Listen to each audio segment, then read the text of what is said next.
All right, guys. So we've got step number 5 today of DPT program selection, and this has to do with the identifying other factors that are important to you personally as an applicant. And these are going to vary from person to person, right? So we started out just looking at cost of tuition, cost of living, first-time NPTE, pass rates, right? So those are the main things we looked at. Now we start looking into more of the stuff that can appeal to you and your personal preferences and the things that are important to you as a individual and as a future therapist. So things that you can look at on a program's website: mission and values. You can learn how early you get involved in clinical experiences, program duration or pacing, so you can look and see how long the program is and how the semesters are set up, and if that's important to you. Education format. So I've met with some individuals that they say that the format that their PT program used to educate them wasn't what they thought it was. And a lot of times that just comes from the fact of they either just are so excited they get into a PT program that they don't look into it, or things change and the PT program alters how things work. So it's always good to do your research ahead of time and to see, do I know how they're going to teach, and does that align with how I am able to absorb information as a learner? And research opportunities or requirements. Some universities require you to do like a capstone project. Others don't require that. So if you're someone who wants to get into academia and the program you're looking into doesn't really have a heavy emphasis on research, and that's something you want to get involved in, then that would be important to you. And you would say, well, maybe I should look at a school that's more research heavy, things like that. Or pro bono or humanitarian aid opportunities. So if they have, a lot of schools have a clinic that's associated with the university that they use to help treat underserved or underinsured populations.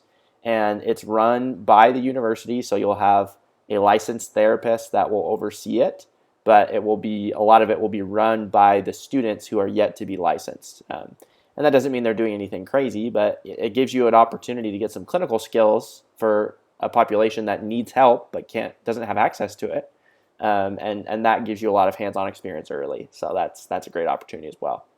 And humanitarian aid, if you're someone who wants to reach out, continue to serve underserved populations, and go travel the world and see how PT can help on a global basis, that's something else that you can look into as well. For me, my biggest emphasis is on cost, right? So some people, they're very experience driven. They want to have these amazing experiences while they're in PT school. And I loved my classmates. I got along with all of them. But my biggest thing was cost. I wanted to be able to get out of school, get out of debt quickly, and be able to move on and things like that. That's my personal preference. And that's why I preach a lot of the things that I do, is because to me, getting rid of debt and being able to have that freedom and that burden off of my shoulders is very liberating, and that helps motivate me to continue to progress towards my goals, right? And to you, that might not be the same. You might be someone who's more experience driven, or you're more about the education and academia and being able to move up in the ranks of teaching and things like that.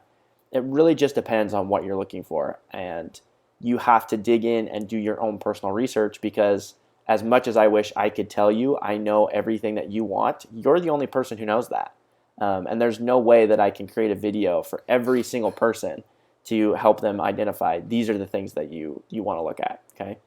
Some of you may be thinking, well, why haven't we looked yet at how I compare statistically with my numbers versus another program's numbers? And that's coming. Don't worry.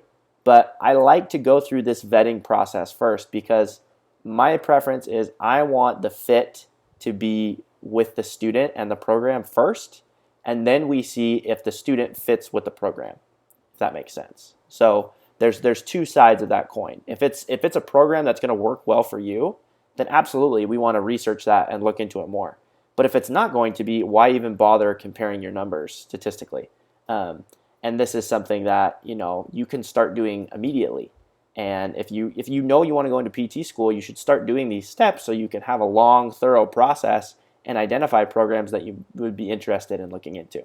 If you haven't done that, that's okay. You still have time, especially with COVID going on. You have lots of time to research and figure out what works best for you. But it is individualized. And if you're having a hard time figuring out which programs are the best fit for you, I do have coaching packages that can help you.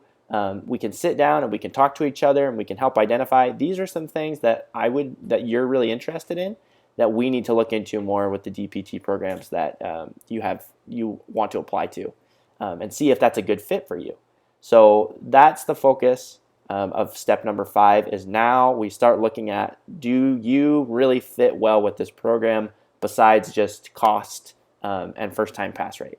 So thanks guys, and we'll catch you at tomorrow's tip.